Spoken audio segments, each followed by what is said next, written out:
Bonjour mes poissons-pierres, et si je vous appelle comme ça, c'est que le poisson-pierre est un maître du camouflage. Ce qui lui fait du coup des points communs avec notre protagoniste du jour. Un homme pour le moins insaisissable.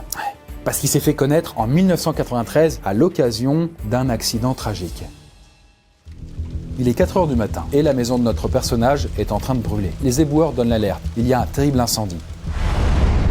Les pompiers arrivent sur place quelques minutes plus tard, mais il est déjà trop tard. Les 2 corps des enfants de notre personnage sont retrouvés carbonisés et sans vie. Sa femme semble morte pour sa part d'une blessure à la tête. Ce qui n'est pas étonnant, puisqu'une partie du toit s'est effondrée pendant l'incendie. Les pompiers pensent alors qu'elle a été assommée par une poutre. En fait, le seul miraculé de l'affaire, bien c'est lui-même, notre personnage, qui est évacué in extremis par les pompiers juste avant de s'évanouir et d'être mis sous coma artificiel. Et très rapidement, la gendarmerie comprend que l'incendie a une origine criminelle. Mais ce n'est pas tout. La famille était déjà décédée au moment de l'incendie. Chaque membre a été assassiné. Les 2 enfants ont notamment reçu des balles de carabine dans le dos. Et les enquêteurs savent que cette méthode d'exécution est souvent la signature des proches, qui ont rarement le courage de croiser le regard de leur victime. Naturellement, on commence à demander des comptes à notre personnage qui s'est réveillé entre-temps. Mais ses amis n'arrivent pas à croire que l'on soupçonne un homme si gentil, parce que pour eux, c'est la douceur incarnée. C'était un père aimant, un mari idéal et surtout un mec ultra brillant, qui impose l'admiration. Oui, parce qu'il a la réputation d'être un très grand médecin, renommé dans la France entière. Sauf que,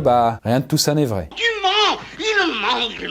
L'enquête révélera qu'il n'est ni doux, ni bienfaisant, ni médecin. Et il n'est pas du tout l'homme brillant que tout le monde croit. Ah du coup, si, il est brillant pour mentir apparemment. Alors ça oui, il est même brillantissime en la matière. D'ailleurs, je précise aussi qu'il était pas mal en musique, puisque lorsqu'il était en prison, à croupir ses jours, à ce moment-là, il a composé une musique assez spéciale, mais que je vous ferai écouter à la toute fin. En tout cas, notre personnage n'a pas seulement été un assassin, parce qu'il a aussi vécu toute sa vie dans l'imposture et la manipulation. Et il est allé très loin. Mais au fond, on pourrait se demander pourquoi s'est-il enfermé dans un mensonge qui a duré 18 ans et qui a fini par anéantir toute sa famille. Est-ce qu'il s'est retrouvé piégé dans ses intrigues? Et finalement, à quoi le faux médecin occupait ses journées? Eh bien, laissez-moi vous raconter la vie improbable, solitaire et désœuvrée du plus redoutable des mythomanes français, Jean-Claude Roman.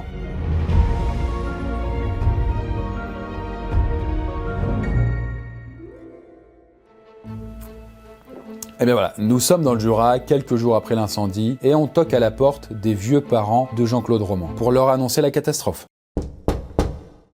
Aucune réponse, aucun bruit. En fait, à l'intérieur de la maison, on découvre bientôt que le couple gît dans son sang, sous des couvertures. Ils ont été tués par balle, avec la même arme que les enfants de Jean-Claude Roman.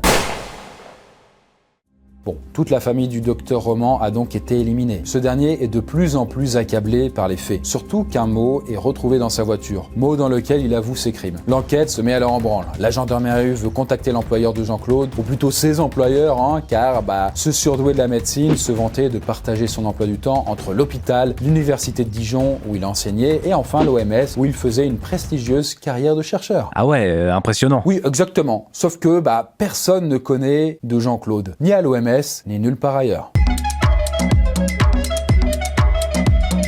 Et même après vérification, il n'y a aucune trace de lui, il n'est même pas inscrit à l'ordre des médecins. Jean-Claude n'a donc jamais prêté le serment d'Hippocrate, comme le font les vrais médecins. En revanche, on peut dire qu'il a prêté le serment d'Hippocrate. Ces découvertes rendent ses amis de plus en plus perplexes. Certains se rappellent pourtant d'avoir fait leurs études de médecine avec lui, à Lyon. Sauf que non, Jean-Claude ne figure pas dans la liste des diplômés de l'université. En fait, c'est dur à admettre, mais Jean-Claude n'a jamais été médecin. Mais du coup, il a commencé à mentir à quel âge? Eh bien, on était en 1975 et Jean-Claude avait alors seulement 21 ans quand il a dévié. En fait, quand il a formulé le mensonge originel. Jean-Claude est alors en train de faire sa seconde année de médecine. Et de manière inexpliquée, il ne s'est pas présenté aux examens pour passer en 3e année. Pour l'instant, la situation n'avait rien de grave. Jean-Claude avait juste raté un examen. Il pouvait encore faire marche arrière en s'inscrivant à la session de rattrapage de septembre, quoi. Mais non. Au lieu de ça, il a annoncé à sa bande de potes qu'il était admis en 3e année le jour des résultats. Et personne n'a vérifié qu'il était sur la liste des admis? Non. Personne n'a vérifié. D'autant plus qu'il n'y avait aucune raison de douter de la réussite de Jean-Claude. Il était bon élève et il avait a priori un niveau suffisant pour réussir. D'ailleurs, on peut même se demander pourquoi il s'est défilé avec de telles capacités. Pourquoi s'arrêter juste avant la ligne d'arrivée? Eh bien, au risque de vous décevoir, on ne sait pas vraiment. La première hypothèse, c'est celle du manque de courage, un manque de vocation, car Jean-Claude a avoué durant l'instruction qu'il était répugné à l'idée de manipuler des corps en souffrance. Peut-être qu'il ne se sentait pas capable de devenir médecin, mais qu'il n'envisageait pas non plus de faire marche arrière, de décevoir ses parents. Parents qui étaient très très fiers de sa réussite jusqu'ici, son parcours à l'école, etc. Tout ça, tant qu'il ne mentait pas, ça allait quoi. Bref, il s'est peut-être engagé dans une fuite en avant pour donner l'impression d'avoir eu un parcours sans faute. Et la deuxième explication du mensonge, c'est une peine de cœur. Bon, après je précise, ces deux explications sont compatibles entre elles. On peut très bien être à la fois découragé et délaissé par l'être aimé. Et qui était cet être aimé du coup? Oh, une cousine. Enfin, une cousine éloignée, je précise quand même. En tout cas, une cousine que Jean-Claude charbonnait sans relâche. Le mot charbonner est un peu particulier, mais voilà. En tout cas, il avait fini par se rapprocher d'elle et de sa bande de potes. Et elle aurait, selon le témoignage d'anciens colocataires, fini par céder aux avances de Jean-Claude, qui était apparemment du genre un petit peu lourd, quoi. Et dans tous les sens du terme. Ce que je veux dire, c'est qu'il était en surpoids. Tu es grosse, Mélissandre. Bref, quelques jours après avoir pécho sa cousine, eh bien cette dernière s'est rétractée. Enfin, elle a foutu un râteau à JC, et pour le dire autrement. Il s'est donc retrouvé friendzoné et abattu. Jean-Claude Roman a alors passé tout un trimestre terré dans son appartement d'étudiant, à se gaver de nourriture froide en boîte pour tromper l'ennui. Bref, la déchéance. Comment retourner à la fac sans se faire griller? Jean-Claude ne pouvait plus redoubler sans faire des aveux humiliants. Il était bloqué. Il n'y avait pas de solution, sauf une, mentir à nouveau. Et c'est ce qu'il a fait quand un ami a fini par débarquer chez lui pour savoir pourquoi on ne le voyait plus à la fac. Ah bah, à chaque problème, sa fabulation. Exactement. Jean-Claude a répondu à son ami qu'il était atteint d'un cancer, un lymphome pour être exact. Alors ça paraît pas, mais cette esquive était un véritable coup de maître car ça a résolu tous ses problèmes. Déjà en justifiant son absence en cours et deuxièmement, c'est arrivé jusqu'aux oreilles de Florence. Donc vous savez, sa cousine, qui a été émue et qui est revenue vers lui par charité chrétienne, semble-t-il. Et voilà donc comment Jean-Claude a pu faire semblant de retourner en cours avec Florence à son bras.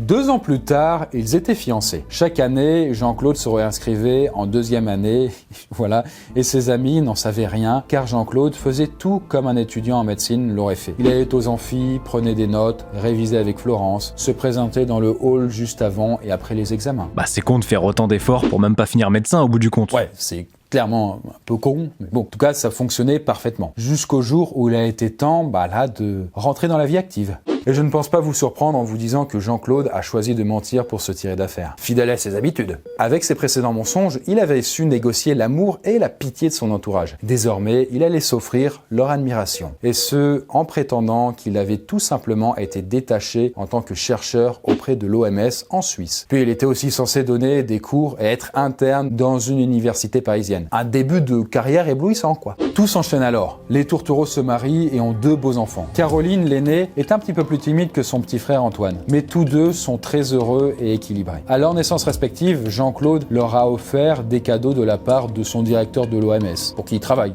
évidemment. Et que sa femme remerciait poliment dans des courriers qu'il prétendait transmettre. Et pour vous dire le sens du détail du faux médecin, il s'était aussi fait imprimer des fausses cartes de visite. Il avait un tampon professionnel et il ramenait des brochures médicales de l'accueil de l'OMS. Bref, JC savait parfaitement donner le change. Ah putain, il est fort. Mais attends, il a pas fini à court de thunes au bout d'un moment, vu qu'il bossait pas?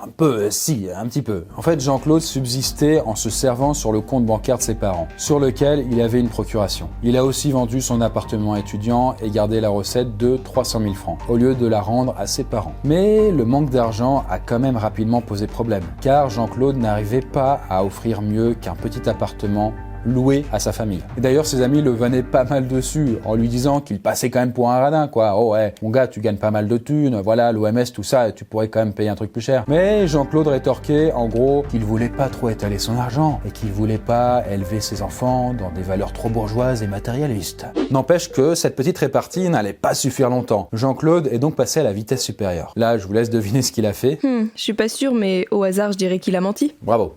Très, très perspicace. Le mensonge de Jean-Claude a été de dire à tout son entourage, famille, belle famille, amis, qu'il avait des relations avec une banque suisse, qui lui permettait de placer de l'argent avec un taux exceptionnel de 18%. Donc en gros, il suffisait de lui confier de l'argent pour s'enrichir très vite, et sans rien faire. Et le truc, c'est que le docteur Roman inspirait vraiment confiance. Il n'insistait pas avec son super taux de 18%, non.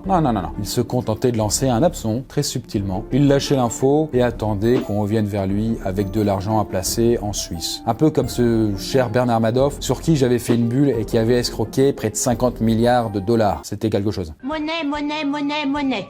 Ça va s'arrêter là, mon discours. Mais pour Jean-Claude, ça a marché. Tout le monde voulait profiter de la fausse bonne affaire. Notamment, le beau-père de Jean-Claude. Donc le père de sa femme, sa cousine, quoi. En fait, il adorait JC et il lui vouait même une confiance sans borne. Et donc voilà avec quel argent Jean-Claude a enfin pu louer une jolie maison à Prèvesin, dans l'Ain. Et personne lui réclamait jamais d'argent? Au moins les intérêts de déplacement? Justement si. Son beau-père lui a un jour demandé de quoi s'acheter une belle voiture. Le vieil homme est décédé très peu de temps après d'une chute dans un escalier, alors qu'il était seul avec Jean-Claude dans sa résidence secondaire. Mais non, il a tué son beau-père?